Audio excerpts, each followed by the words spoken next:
Merry Christmas. Merry Christmas! Ho, ho, ho, ho, ho.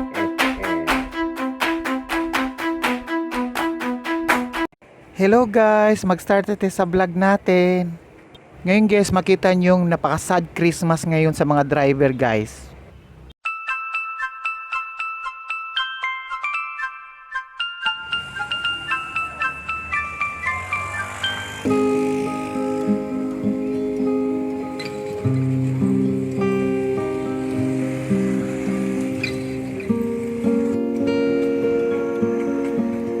Yan guys, nakita nyo guys, binibigyan sila mga food pack ng lilimos yung mga driver dito guys.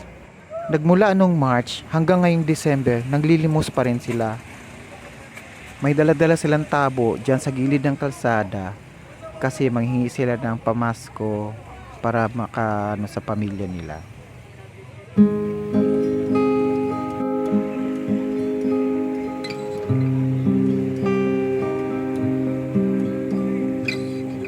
So yan guys, may dumating na van na white. Marami siyang dala mga pagkain para mga bigas, mga dilata. Ipamimigay nyo rin sa driver, pinapapila niya. Hindi ko alam kung isang grupo to sila guys. Kaya ngayon guys, meron na kasing bus ngayon bumabiyahe ng Quiapo, Pasig. Kaya hanggang hindi pa rin sila pinapayagan na bumiyahe.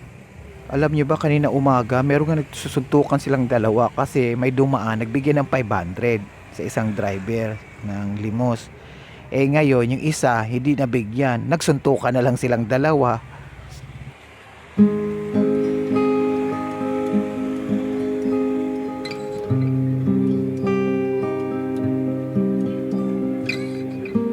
Tapos guys, alam nyo ba, 3 nang namatay mga driver dyan na stroke sila kasi mula umaga hanggang dumilim na lang nang lilimo sila sa kalsada, tapos mainit, uban matanda na, nang lilimo sila. Kaya 3 yung namatay na driver dyan na stroke sila, parang na heat stroke sila guys. Tapos ngayon guys, meron akong nakausap na isang driver. Sabi ko, kuya, bakit tayo nyo mag-apply na lang sa ibang kumpanya na mga bus driver na lang? Sabi niya, di rin sila tanggapin daw dahil matanda na sila guys. Kaya yun ang mas mahirap doon.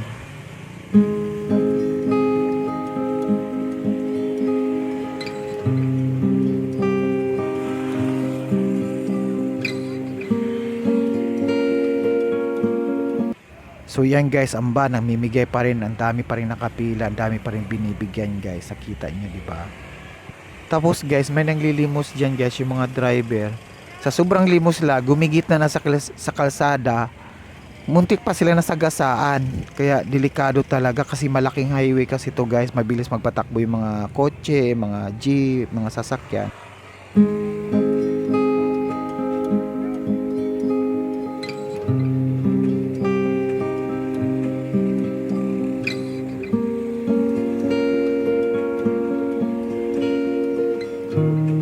So ayan guys, nakita nyo, kanya-kanya na silang hakot guys. Tuwang-tuwa na yung mga driver, may panghanda na sila sa Pasko guys, pakain sa pamilya nila. So yan guys, napakalungkot talaga ng Christmas ng mga driver kasi nga yun, manglilimo sila pag wala namang namimigay. Kahit nga umuulan guys, nanglilimo sila, talagang matindi talagang pangangailangan nila.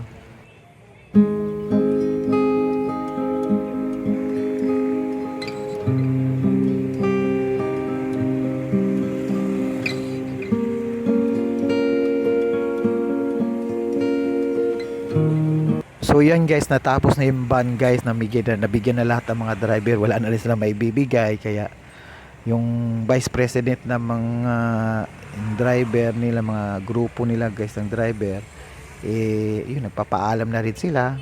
Kaya nagpapasalamat yung driver sa binigay sa kanila.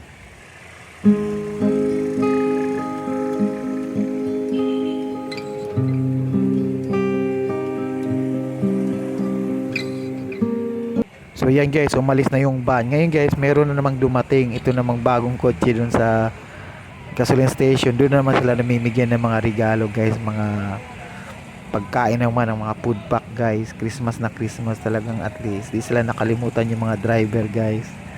Nabigyan din sila kahit papano. Magkaroon sila ng konting handa.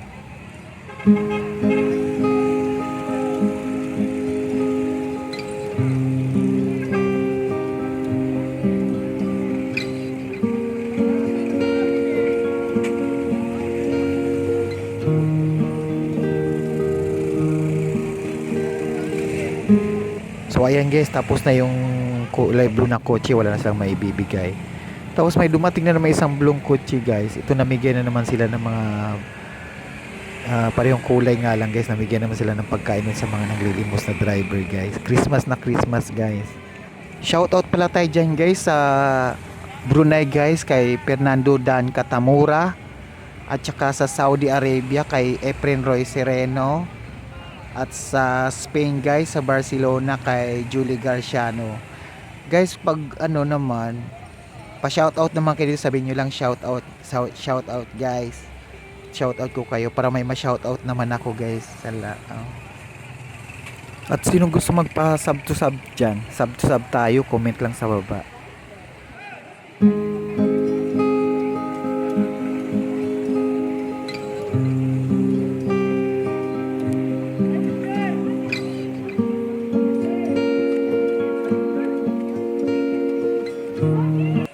So, salamat sa pagpapanood guys sa vlog natin ngayon guys at saka sa pagpakinig. Balik naman sana kayo dyan sa ulit natin na vlog natin guys ha. Like and subscribe na lang po. Please.